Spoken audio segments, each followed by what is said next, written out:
Assalamualaikum warahmatullahi wabarakatuh. Waalaikumsalam warahmatullahi wabarakatuh. Terima kasih atas kedatangannya Bapak dan Ibu di acara desiminasi aksi nyata modul disiplin positif. Yang pertama akan disajikan oleh Ibu Puja sebagai CGP angkatan 7 dari SMK Negeri 5 Kabupaten Tangerang. Untuk Bu Puja dipersilakan.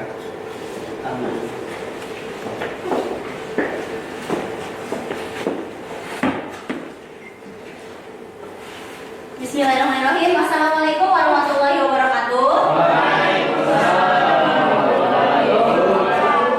Ya, bagaimana kabarnya Bapak Ibu? Baik. Alhamdulillah baik. Bu Lili semangat sekali ya. Iya. Ya, terima kasih atas kehadiran Bapak Ibu dalam desiminasi modul 1.4 budaya positif, tentang budaya positif.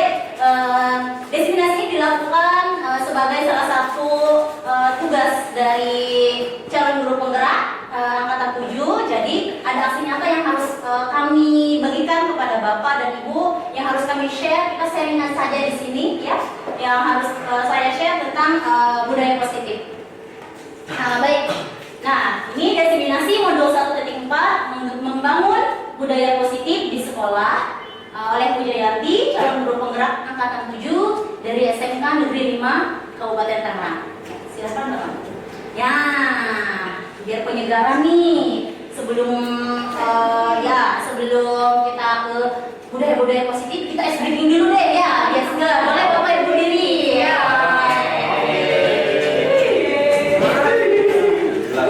Ya, semangat ya, biar semangat ya. Nah, tahu kan yang lagu anak-anak 1 ditambah 1 gitu ya, sama dengan 2, cuma begini, 1 ditambah 1 harus kuat, sama dengan 2 gitu ya. Harus gerak. Empatnya bagaimana? Kalau 4 begini, silang ya. Tuh ya. Kalau 8 bagaimana? 8 goyangkan pinggulnya. Kalau 3 nggak ada, buatan 3 nggak ada ya. Ya, ayo kita mulai ya. 1, 2, 3. 1 ditambah 1 sama dengan 2. 2 ditambah 2 sama dengan 4. 4 ditambah 4 sama dengan 8. 8 tambah 8 sama dengan 16. Iya. Coba kanan. Sudah ya, silakan duduk Bapak Ibu, silakan duduk kembali ya. Ya, sedikit penyegaran ya tadi ya, dari rutinitas, dari nanti ya biar refresh aja, biar tidak mengantuk. Ya, silakan Pak Arman. Nah, kenal dengan Bapak ini? Enggak. Oh, enggak. Tapi dia familiar. Cukup familiar. Kira-kira siapa ya dia? Ki Hajar Dewantara, benar. Bisa Iya, iya. Pakai siapa? Oh ya, katanya Pak Eman. Ya, nah, menurut Ki Hajar Dewantara, katanya pendidikan itu adalah menuntun segala kodrat ya, yang ada pada anak-anak, yang ada pada diri anak. Kodrat itu ada 2, ada kodrat alam dan ada kodrat zaman. Tujuannya untuk apa? Tujuannya untuk mencapai kebahagiaan yang setinggi-tingginya sebagai anggota masyarakat, ya, maupun sebagai untuk dirinya sendiri. Ya, lanjut. Nah, di sini sekarang nih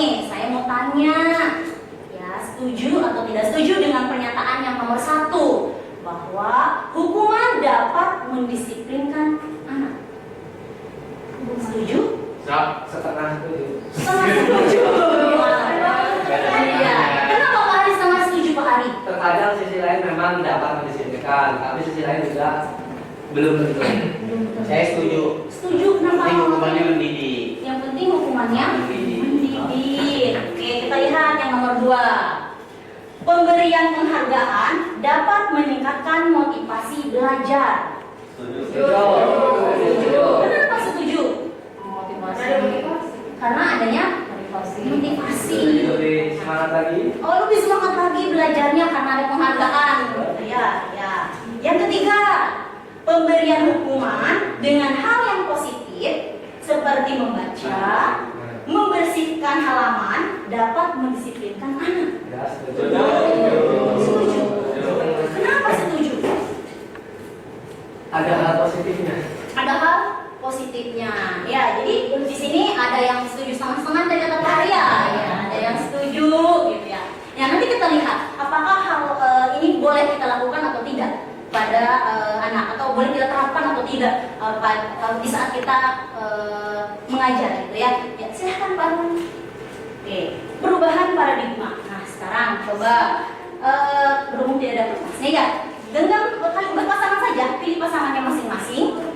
Oke, misalnya Bu Wahyu sama Habib, Pak Malik sama Pak Sahrul. Oke, kemudian genggam tangannya sendiri, genggam tangan Bapak Ibu.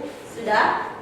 Nah, sekarang teman yang di sampingnya berusaha untuk membuka genggaman itu.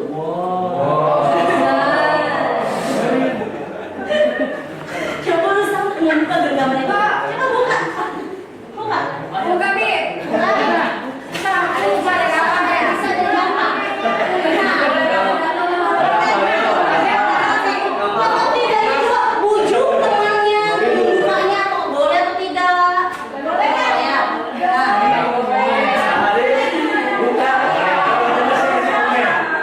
Ya coba ya. Coba. Apa yang terjadi? Apa yang terjadi? Apa yang terjadi? Nggak membuka. Nggak buka, Mas. Ya, ya, nggak buka. Jadi sekuat apapun Bapak Ibu melakukan anak itu, dia juga akan kekeh gitu ya. Pada saat emang kekeh, dia juga mau buka, nggak mau gitu. Walaupun dengan bujukan, rayuan gitu, dia nggak mau gitu. Ya, kalau apa? Ya, iya. Alasannya kenapa nggak mau? Ya, coba nanti kita akan bahas kenapa alasan itu dia nggak mau. Itu makanya kan jangan kemana-mana, ikuti sampai selesai, Pak. Ya. Lanjut, Pak. Nah, sekarang nih perubahan paradigma kontrol atau ilusi kontrol. Nah, ilusi guru tuh mengontrol murid. Kita tuh sebagai guru sering sekali kita yang mengontrol murid. Ya kan? Contohnya tadi, misalkan, coba kamu bajunya ini gitu. Coba kamu pokoknya kita tuh mengontrol murid. Duduk yang rapi. Misalkan gitu. Terus rambutnya pendek, pakai sepatu yang benar. Oke, itulah mengontrol murid. Nah, kemudian ilusi bahwa kritik dan kritik itu membuat orang merasa bersalah, akan menguatkan karakter. Jadi kita mengkritik orang nih, ya kan, kita mengkritik orang, kamu begini. Nanti akan timbul dia mabuk. Maka apa? Berarti dia merasa bersalah tentang apa yang kita bicarakan tadi. Ya. Nah, kemudian ilusi belum kan? Nah, ilusi bahwa semua penguatan positif, efektif dan bermanfaat. Kita berpikiran bahwa apa yang kita lakukan yang itu positif, itu bermanfaat untuk murid. Apa itu benar?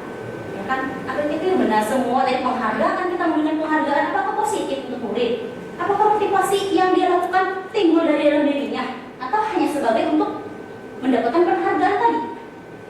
Kemudian ilusi bahwa orang dewasa memiliki hak untuk memaksa.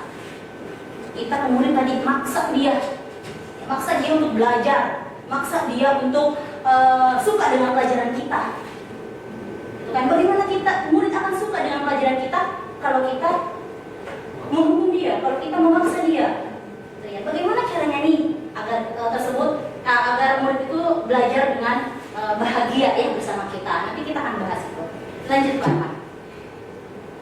Nah, di sini nih, maka kita harus merubah paradigma stimulus respon menjadi kepada teori kontrol. Artinya apa? Stimulus responnya realitas kebutuhan kita sama. Kita berpikir bahwa kebutuhan kita sama. Tidak. Kebutuhan kita itu berbeda. Begitupun dengan murid kita. Murid A sama murid B itu memiliki kebutuhan yang berbeda. Kemudian yang kedua, semua orang melihat hal yang sama. Jadi kita beranggapan bahwa semua orang itu melihat hal yang sama kepada kita, padahal enggak kan? Padahal penilaian Wahyu kepada saya misalnya berbeda dengan Habib terhadap saya. Begitupun juga kita terhadap murid kita, ya jangan disamakan. Kemudian kita mencoba mengubah orang yang berpandangan sama, kita mencoba mengubah orang yang berpandangan sama dengan kita. Nggak bisa. Kalau dalam teori kontrol itu kita berusaha memahami pandangan orang lain terhadap kita nggak bisa mengubah. Saya nggak bisa mengubah pandangan Abu Wahid terhadap saya. Ya, tapi kita yang harus memahami ya pandangan Abu Wahid terhadap diri kita. Misalnya pandangan Abu Wahid terhadap diri saya harus memahami. Kemudian perilaku buruk dilihat sebagai suatu kesalahan. Kita sering sekali kalau murid itu melakukan suatu kesalahan buruk. Sering sekali. Bukan sering, mungkin ya gimana ya, selalu gitu. Iya benar. Nah, padahal menurut teori kontrol itu hanya ada yang bisa mengontrol, semua perilaku memiliki tujuan. Jadi gini, ketika murid tersebut melakukan suatu kesalahan, pasti mereka ada asal mulanya itu apa, ya, dan tujuannya itu apa. Kemudian orang lain bisa mengontrol saya, nggak bisa, orang lain tidak bisa mengontrol saya. Berarti murid kita tidak bisa mengontrol murid. Nah, hanya Anda yang bisa mengontrol diri Anda, itu teori kontrolnya. Kemudian saya bisa mengontrol orang lain, tidak bisa ya. Nah, Anda tidak bisa mengontrol orang lain, teori kontrolnya. Kita harus berpikir ke arah situ. Nah, pemaksaan ada pada saat bujukan itu gagal. Tadi misalnya gitu ya, udah dibujuk, dirayu untuk membuka kepalan tangannya, nggak bisa, dipaksa. Ya kan dipaksa, itu tidak bisa seperti itu. Ya. Nah, teori kontrol itu mengajarkan bahwa berkolaborasi dan konsensus menciptakan pilihan-pilihan yang baru. Jadi, kalau misalnya tidak bisa, ayo kita berkolaborasi, itu seperti apa? Ya, selanjutnya. Nah, sekarang apa sih budaya positif? Apa yang ada di benak Bapak Ibu ketika mendengar budaya positif? Ya, baik. Budaya positifnya itu menurut saya adalah suatu kegiatan yang di dalamnya dapat merubah karakter. Dapat merubah karakter, ya. Yang lebih baik. Kepada yang lebih baik. Ada yang lagi mungkin? Budaya yang diterapkan di sekolah, boleh ya, itu budaya positif. Nah, terus mengapa guru harus menciptakan lingkungan yang positif di sekolah? Kenapa harus lingkungan yang positif diciptakan di sekolah? Biar murid nyaman, ketika biar murid nyaman katanya. Terus apa lagi? Bisa belajarnya lebih efektif karena nyaman, jadi proses pembelajaran lebih efektif, gitu ya. Ya bagus. Nasi bukan pika, ya. Selanjutnya kawan, ini kita lihat, ini budaya positif. Budaya positif itu adalah nilai-nilai atau keyakinan-keyakinan dan kebiasaan-kebiasaan di sekolah yang berpihak kepada murid, sehingga menjadi pribadi yang kritis, penuh hormat, mandiri, dan bertanggung jawab. Di sini ada kata-kata berpihak kepada murid. Ya, jadi saya mau bertanya, di sekolah kita sudah ada kebiasaan-kebiasaan kan ya? Ya, kebiasaan-kebiasaan. Nah, itu merupakan salah satu budaya positif kan yang ada di sekolah kita. Nah, sekarang saya mau tanya, apakah kebiasaan-kebiasaan yang kita lakukan di sekolah itu sudah berpihak kepada murid?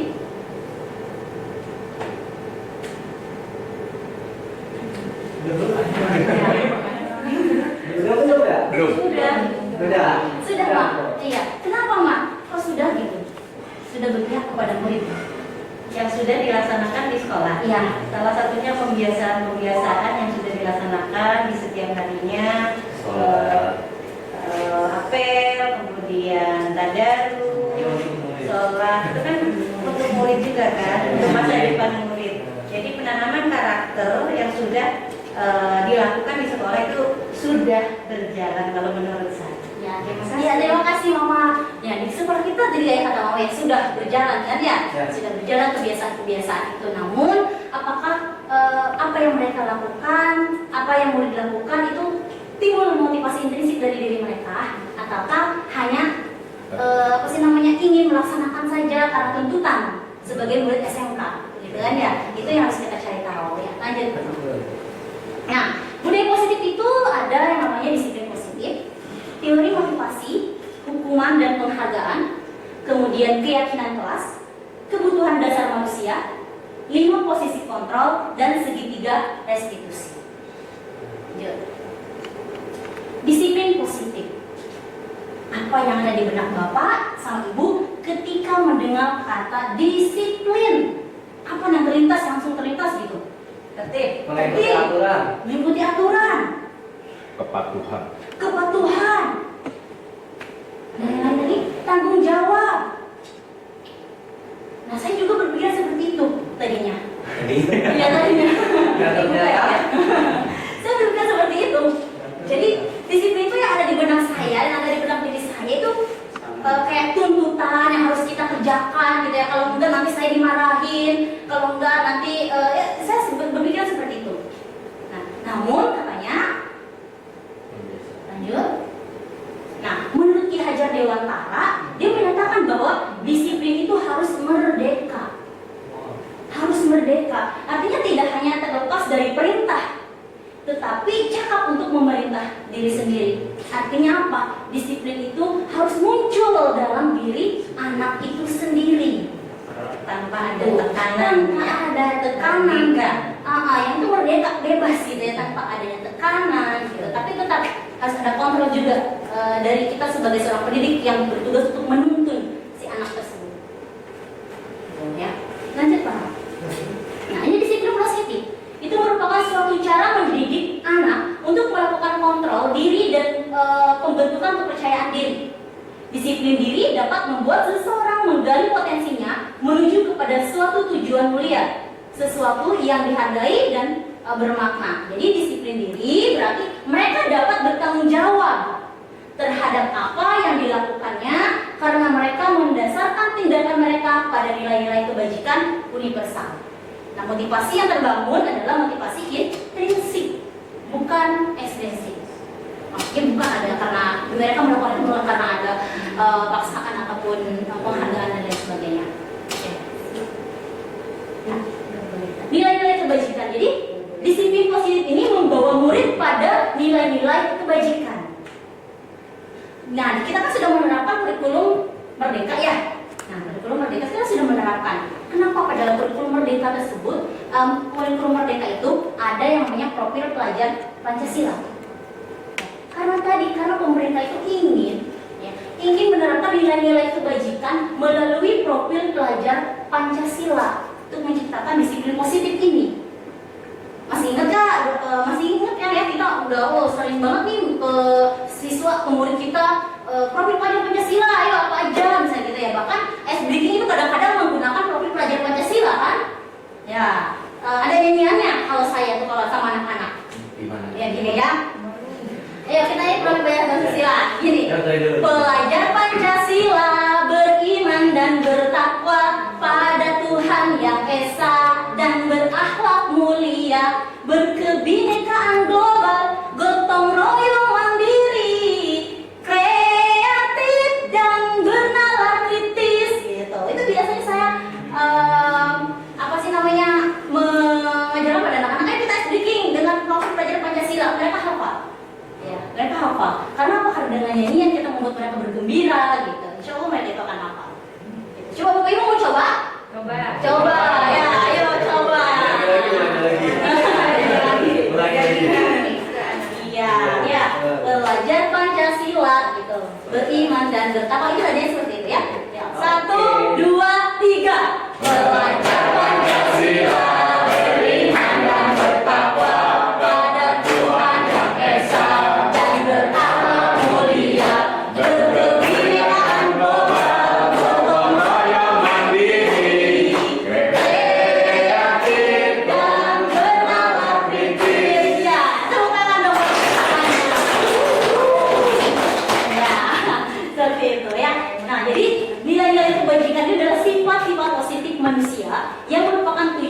nilai-nilai yang ingin dicapai oleh setiap individu.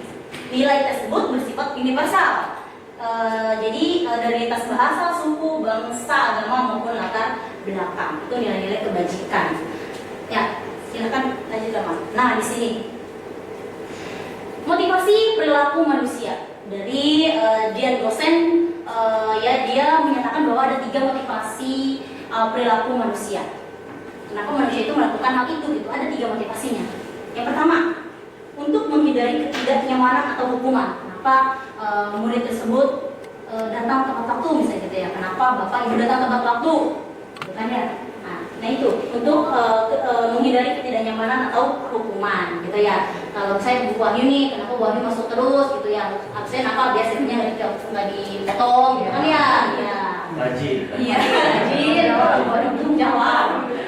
Nah yang kedua, untuk mendapatkan imbalan atau penghargaan dari orang lain. Ya, pemain katanya Pak. Iya. Nah, nomor 1 dan nomor 2 itu mereka melakukan bukan karena adanya panggilan jiwa dalam diri dia sendiri, tapi dia karena adanya motivasi eksternal, karena ingin dihargai, karena takut mendapatkan hukuman. Ya. Kemudian yang ketiga, untuk menjadi orang yang mereka inginkan dan ingin menghargai dirinya sendiri dengan nilai-nilai kebajikan. Itu yang ingin kita dapatkan di murid kita gitu ya. Yang ini tanpa mereka datang tepat waktu, menggunakan sepatu berwarna hitam, rambut yang pendek. Tujuannya untuk apa? Kita pengennya yang ini, ya kan ya? Tujuannya yang ini. Yang munculnya itu dari motivasi internal, bukan karena mereka takut dihukum, bukan mereka karena ingin dipuji-puji gitu kan ya?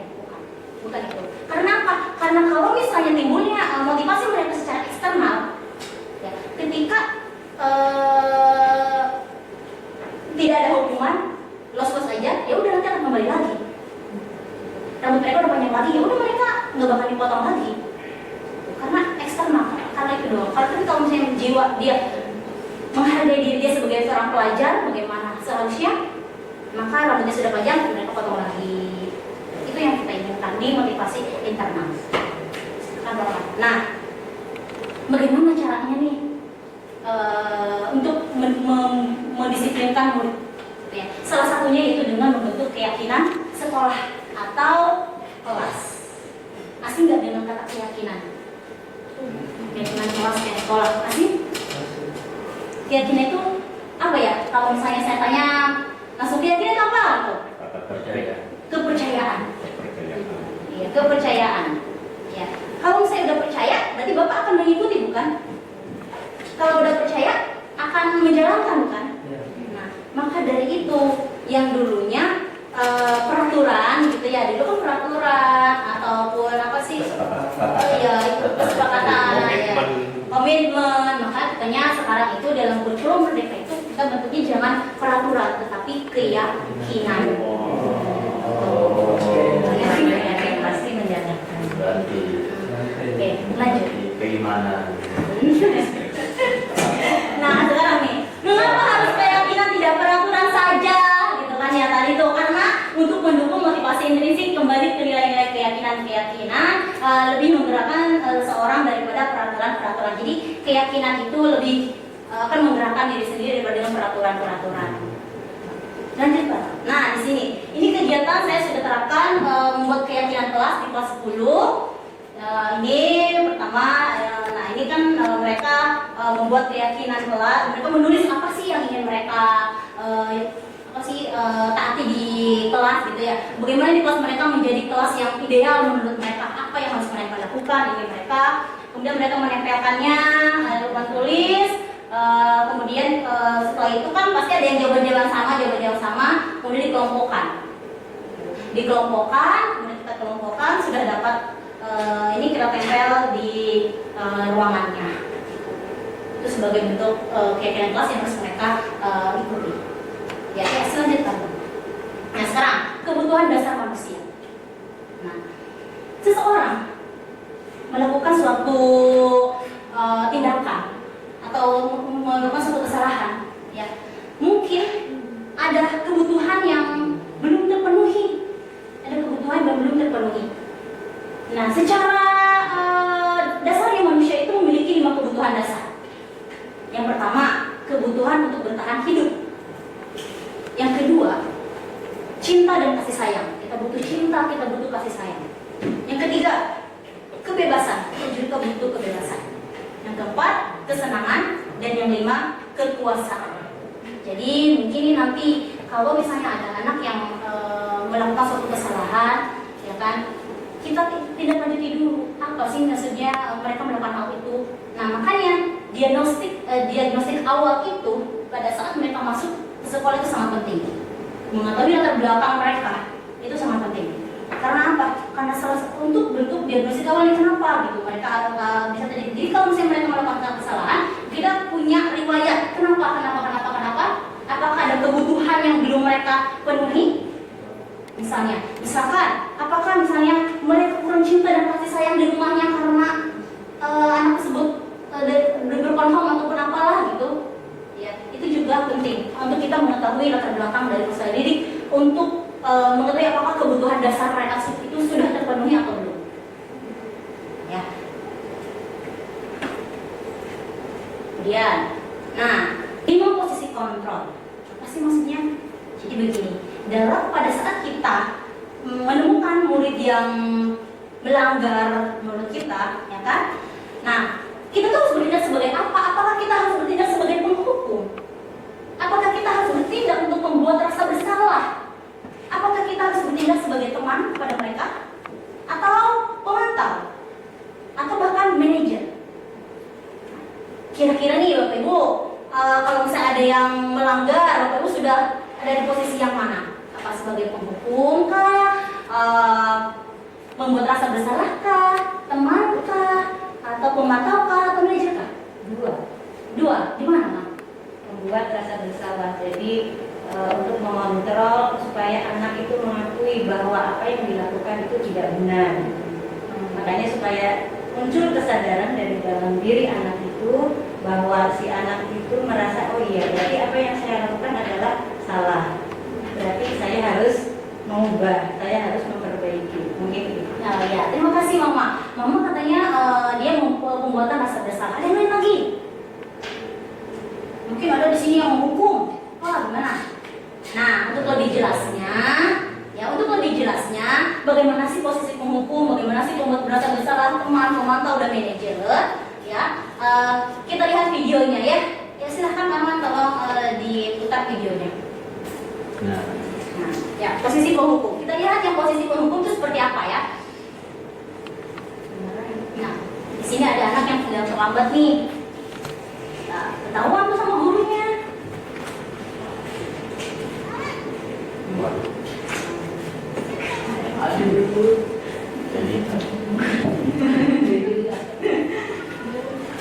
Saya terlambat.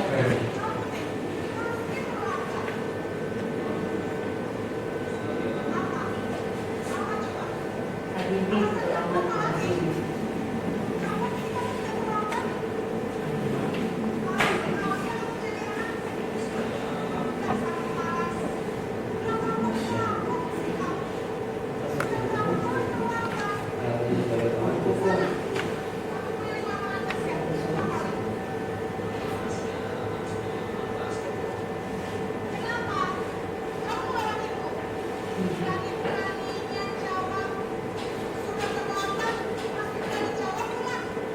Jangan seperti itu ya.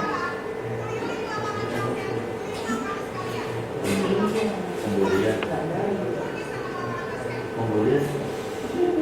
Tuh, dia dihukum. Sekarang langsung keliling lapangan basket, ya kan? Nah, polisi penghukum itu, polisi itu menghardik, menunjuk-nunjuk untuk kamu, ya, datang terlambat gitu kan ya. Bahkan dia pasti tolak pinggang mungkin langsung.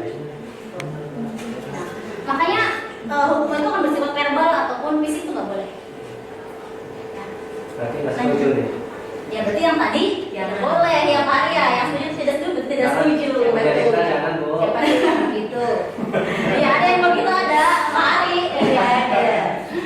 Ya yang kedua. Ya, ya sehat. yang paling bagus yang mana nih? Nah posisi penghukum itu murid menjadi pendendam, takutnya ada dendam kepada kita ya. Tidak menyukai guru-guru mata pelajaran kita. Orang ada dendam ya udah nggak bakal kita. Terus Iya. kalau misalnya kita nggak apa, kalau misalnya kita ngajar di kelas, kalau dia nggak suka kepada kita, ya udah nggak bakal masuk apa yang kita sampaikan. Ya lanjut. Posisi yang kedua.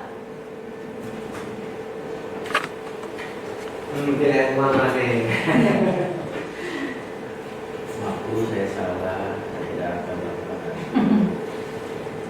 Oh lagi, dan kok marah lagi. Enggak, ini sebagai yang mama pilih. Iya itu marah lagi. Aduh, manggil.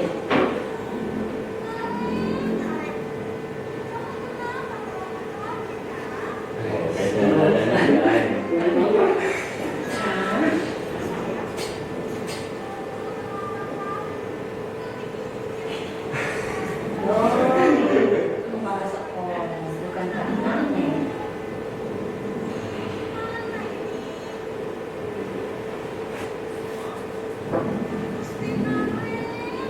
Bagus sekali.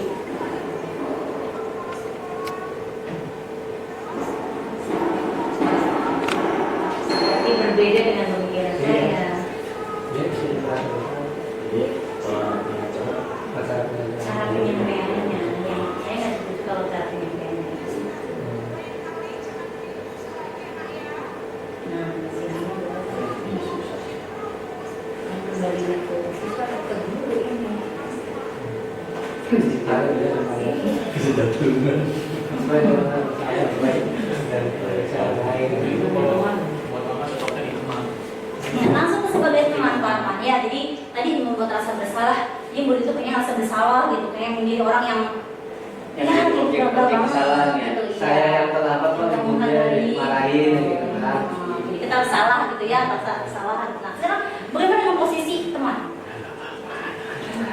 Coba nih, sebagai teman ini. Jadi malu payaman.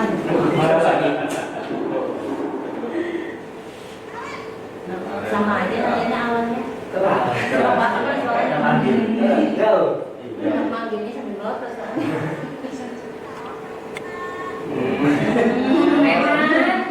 Sayang.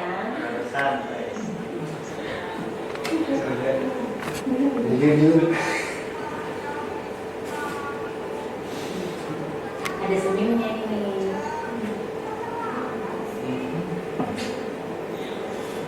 Teman.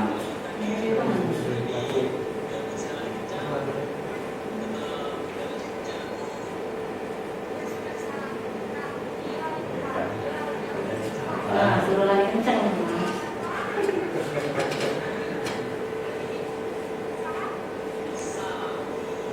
Aman. Aman.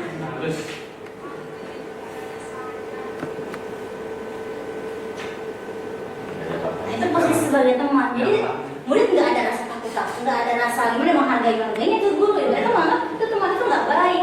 Nanti mereka akan ketergantungan kepada guru tersebut kalau melakukan hal kesalahan sama, misalnya melakukan kesalahan sama Bu Kartika, nanti dia akan mencari Pak Habib misalnya gitu. Karena Pak Habib itu sebagai teman ke dia yang menganggap Habib itu teman dia, jadi minta tolongnya sama dia. Jadi akan menimbulkan ketergantungan.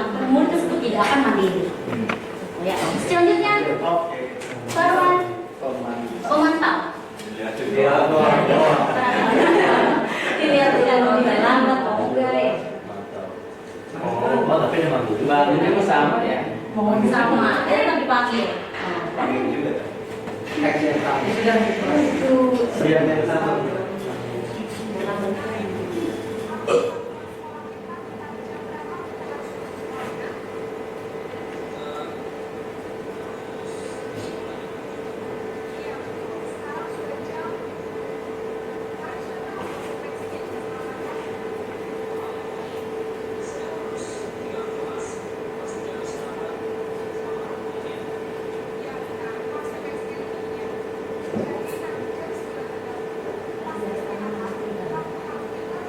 Nah, istirahat.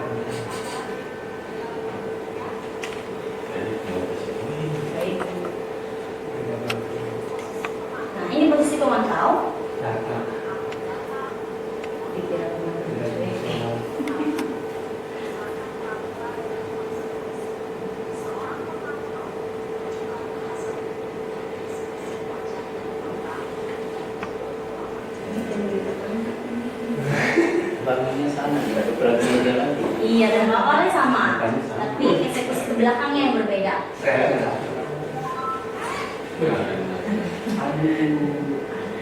Apa ya, Bang? Selamat pagi, Bu. Ini kayak anak SMA 5. Habis tadi. Oh, ini ada nih.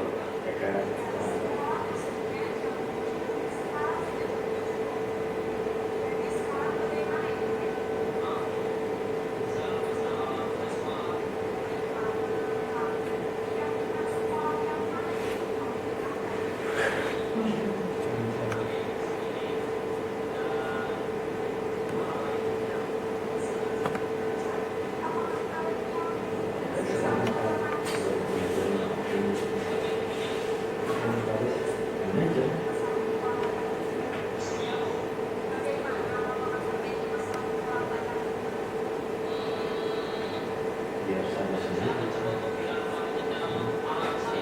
sendiri.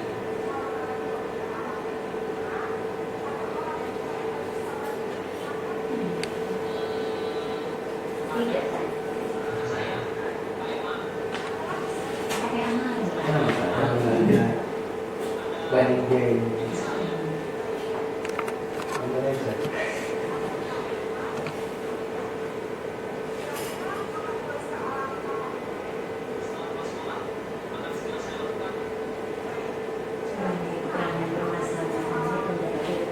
iya. Kucing. Kamu sih Permasalahan siapa? Solusinya apa?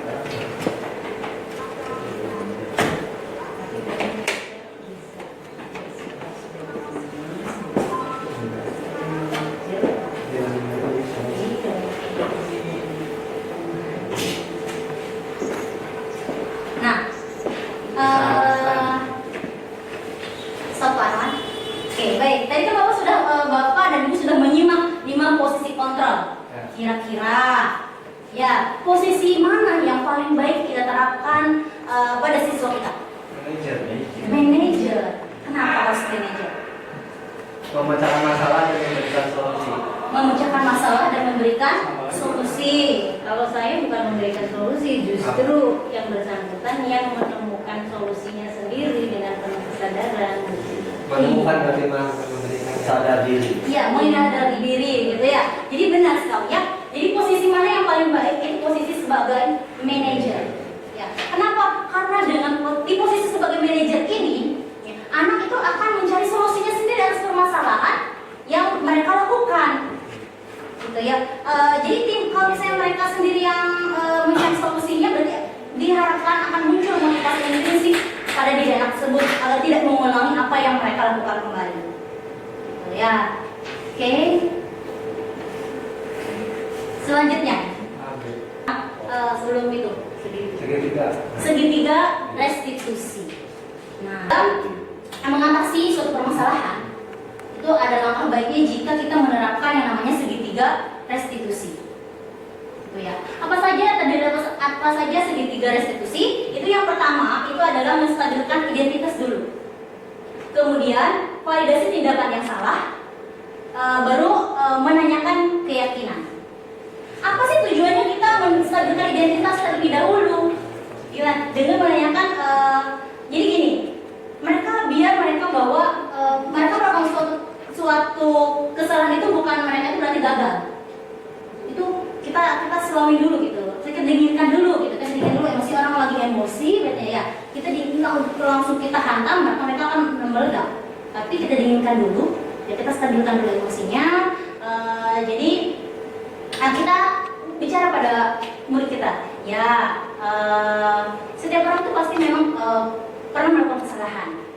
Kita terus menurut kamu baru kita ke validasi tindakan yang salah dengan cara kamu tentu punya alasan mengapa melakukan hal itu. Ya, atau misalnya saya juga validasi identitas, saya juga pernah kok melakukan hal yang kesalahan yang sama, kesalahan seperti kamu. Tapi bagaimana? Nah, nanti kita cari lagi alasannya. Apakah cara yang lebih ada nggak cara yang lebih efektif untuk mendapatkan apa yang kamu butuhkan?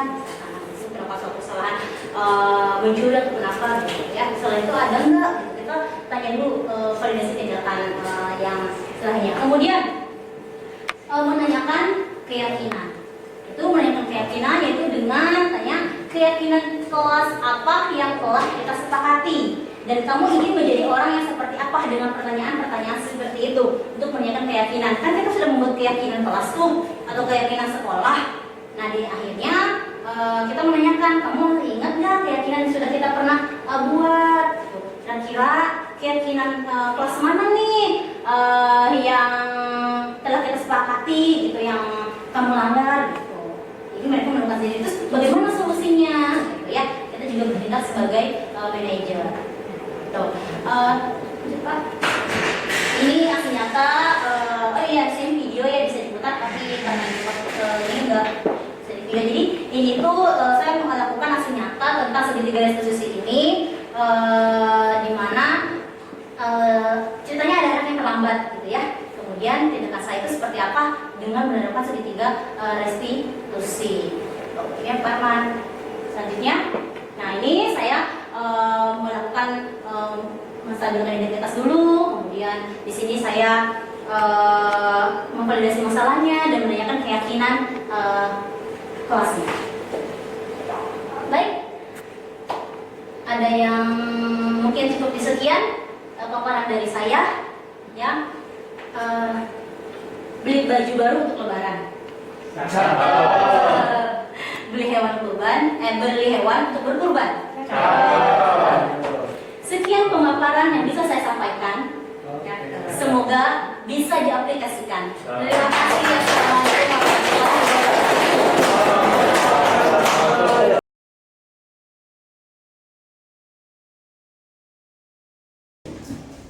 Bismillahirrahmanirrahim. Assalamualaikum warahmatullahi wabarakatuh.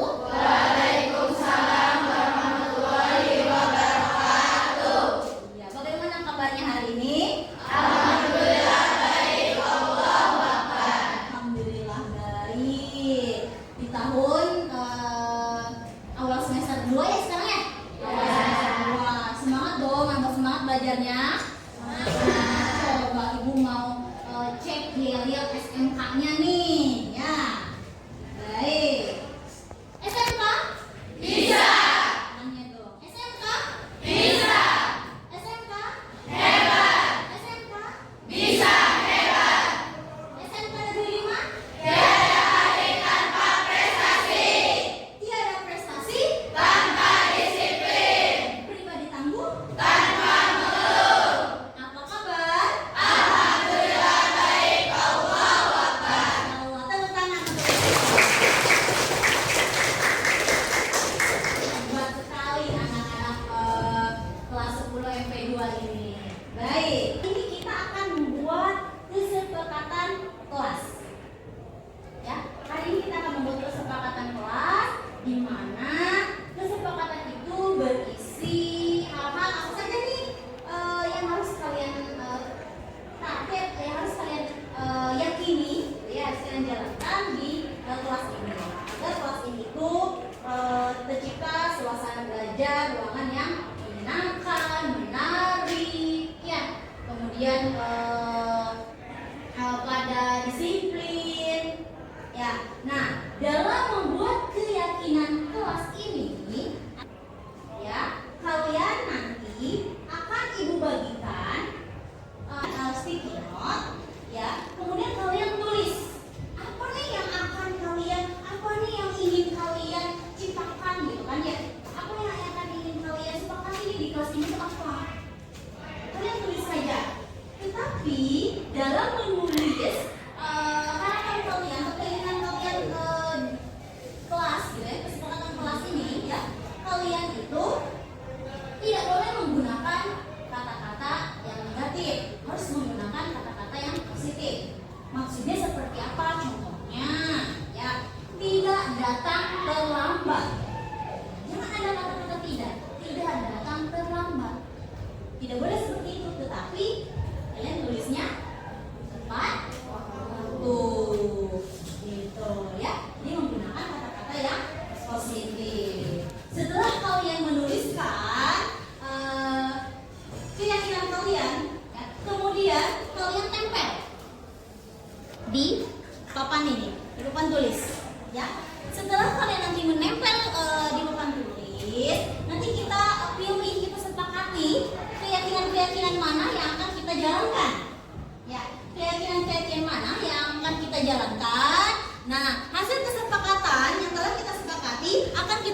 di sini, akan kita tempel di sini, ya, untuk dipajang di kelas ini dan untuk dijalankan di kelas ini, ya, untuk dijalankan secara bersama-sama di kelas ini. Baik, paham untuk membuat keyakinan kelas atau siap? Paham? Siap. Baik, kalau paham, Ibu akan membagikan not-notnya ya.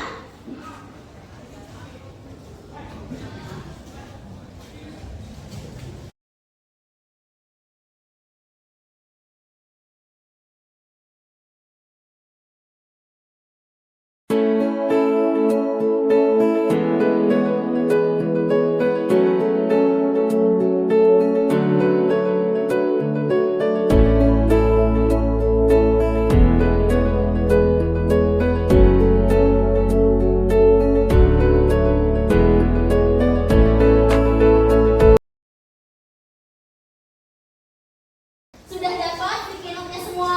Sudah. Kalau sudah, silahkan kalian tulis apa yang ingin kalian ciptakan, apa yang kesepakatan apa yang ingin kalian ciptakan di kelas ini. Ya, silahkan kalian tulis.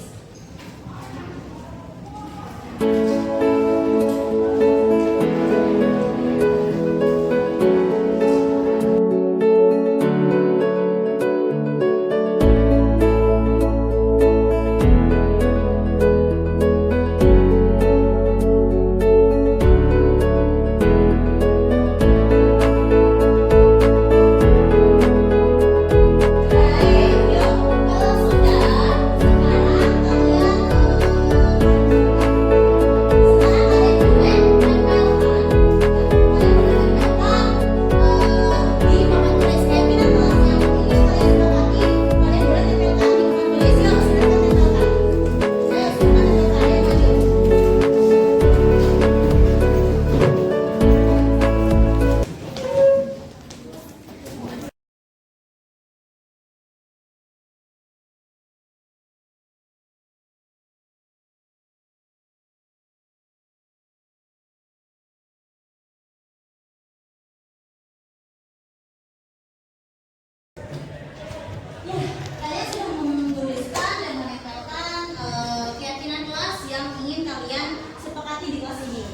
Mungkin di sini Ibu baca ada yang sama, kita klasifikasikan saja ya. Kita kelompokkan saja ya. Kemudian di sini ada membawa tempat makan dan minum. Oke, kita klasifikasikan. Kemudian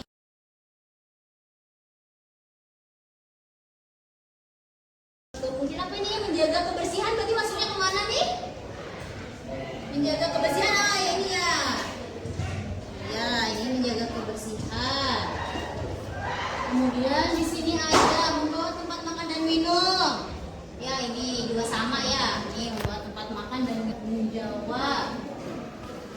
Selalu disiplin berarti mana nih ini ya? Ya, boleh disiplin. Datang tepat waktu. Mana datang tepat waktu?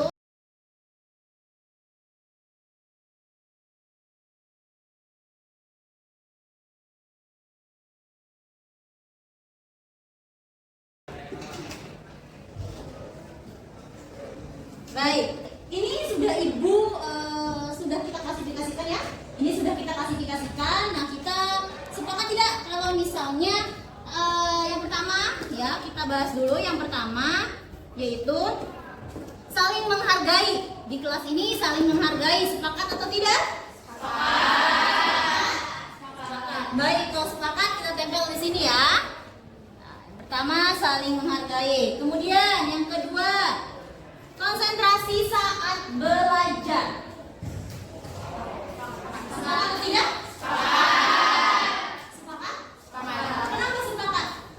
Karena kalau misalkan kita konsentrasi, yang masuk juga pelajarannya. Terus kalau misalkan ada yang tidur, Sepakat. Baik, kita tempel. Sepakat, ya.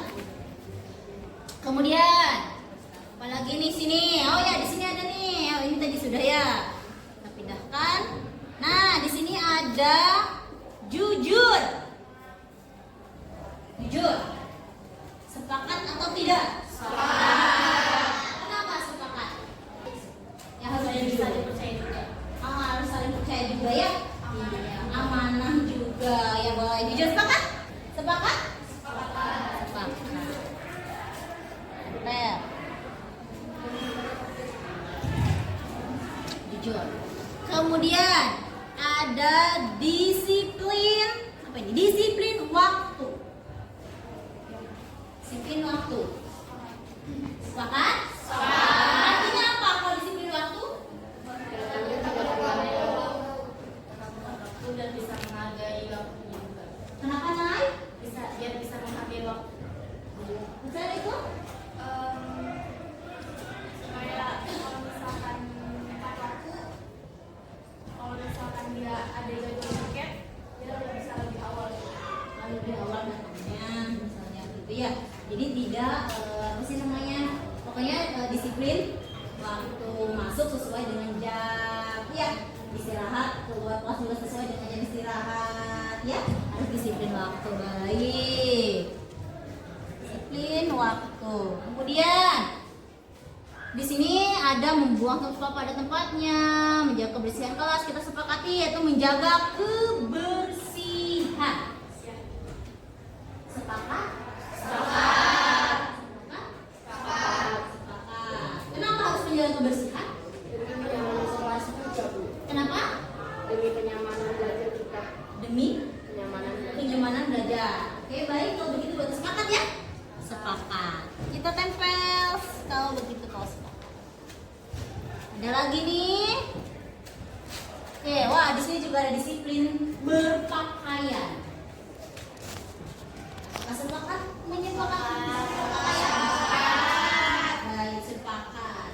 Apa kesepakatan waktu disiplin berpakaian contohnya di mana? biar terlihat rapi. Biar terlihat rapi. Bagaimana? Biar terlihat rapi kan? Untuk dimasukkan dengan cara diulit di leher dan tidak memakai gelang-gelangan. Kemudian apa lagi?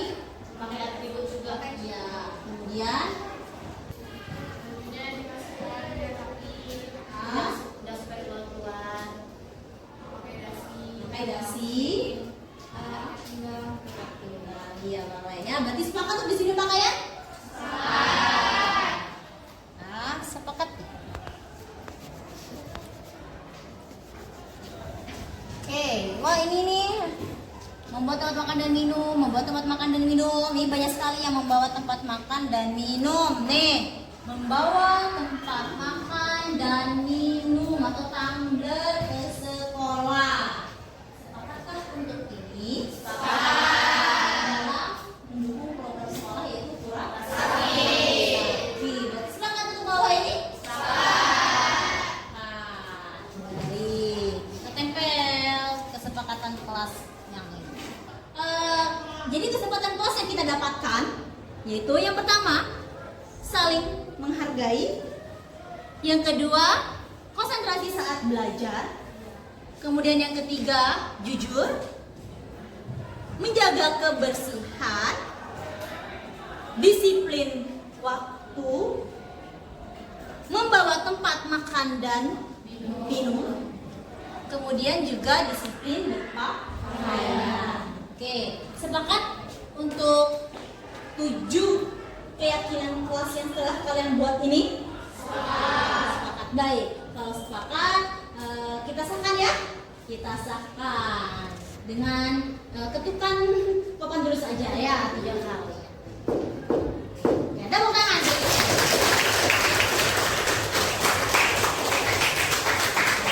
Semoga kita bisa menjalankannya, meyakininya dengan sepenuh hati. Ya, oke, agar tercipta suasana belajar yang menyenangkan dan penuh dengan kebahagiaan. Ya, serta kalian juga menjalankannya dengan bahagia. Oke? Baik, sudah selesai mungkin untuk kesempatan kelasnya.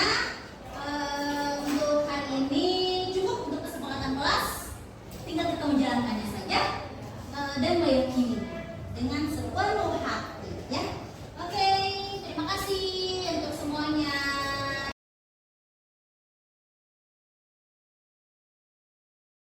Assalamualaikum warahmatullahi wabarakatuh. Perkenalkan nama saya Kartika Dewi. Saya Saya dari guru SMK Negeri 5 Kabupaten Tangerang. Saya mengajar mata pelajaran matematika. Di sini saya mau pendapat saya mengenai diseminasi budaya positif yang diselenggarakan.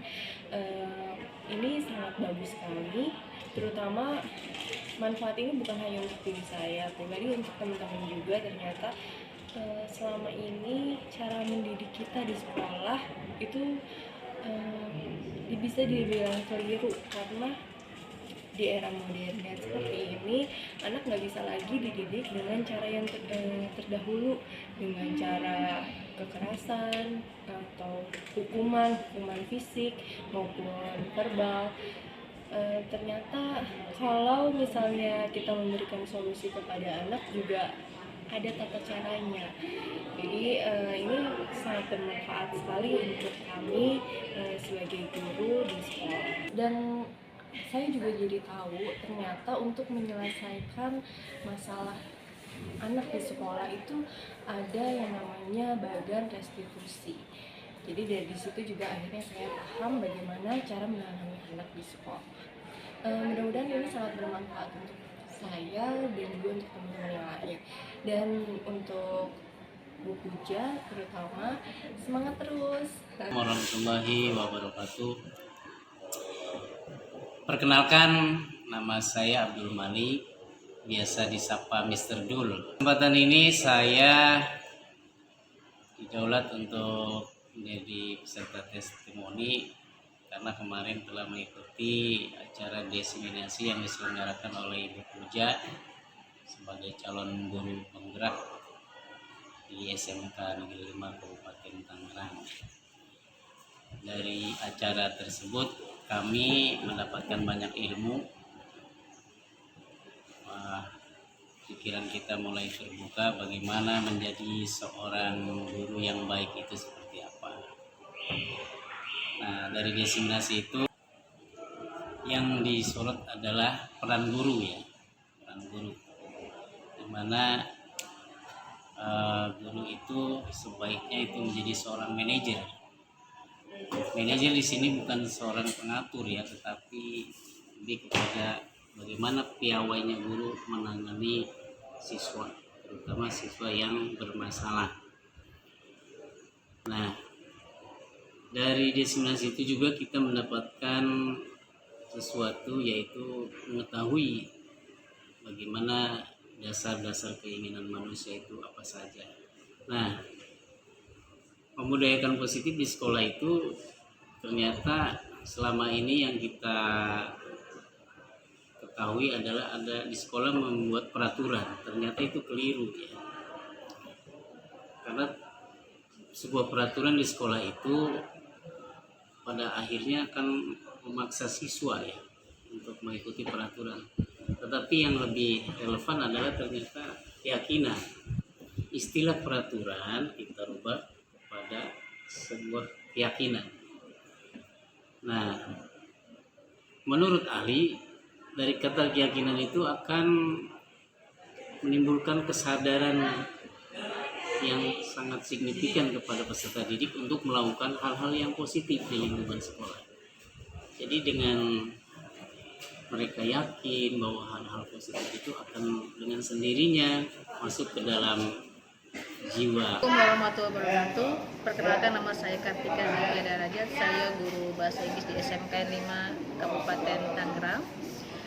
Barusan saya mengikuti program diseminasi CGP Angkatan 7 yang dibawakan oleh Ibu Pujayanti ya. Tadi saya melihatnya tuh sangat menarik sekali materinya. Kenapa? Karena berkaitan dengan kegiatan siswa ya. Di sini beliau membahas tentang jadi kalau si siswa ketika dia mengalami sebuah kesalahan, kita jangan langsung menjudge dia bahwa dia itu salah, dan jangan juga memberikan punishment kepada dia. Kenapa? Karena hal itu tidak memberikan tidak efektif bagi si siswa. Nah, di sini kita harus bisa membimbing si anak kita jika dia membuat kesalahan. Untuk apa? Untuk bisa mencari solusi. Bagaimana? Kenapa dia melakukan kesalahan tersebut? Nah, seperti itu ya. Intinya kita di sini sih sebagai guru harus bisa menjadi seorang manajer. Ini materi yang dibawakan Ibu Pujayanti itu sangat menarik dan mungkin bisa saya terapkan nanti di kelas ya. Dimana saat pengajaran ketika di kelas kan pasti si siswa itu ada yang mengalami kesulitan atau kesalahan. Nah, jadi materinya sangat penting bagi saya, di mana saya tidak melulu harus menjudge siswa ini salah, ya tidak boleh memberikan punishment secara langsung, tapi harus juga bisa membimbing si siswa tersebut agar bisa mencari solusi untuk memecahkan masalah sendiri, sehingga dia bisa bisa gitu berubah gitu untuk menjadi diri yang lebih baik lagi. Mungkin hanya itu saja yang bisa saya sampaikan. Terima kasih. Assalamualaikum.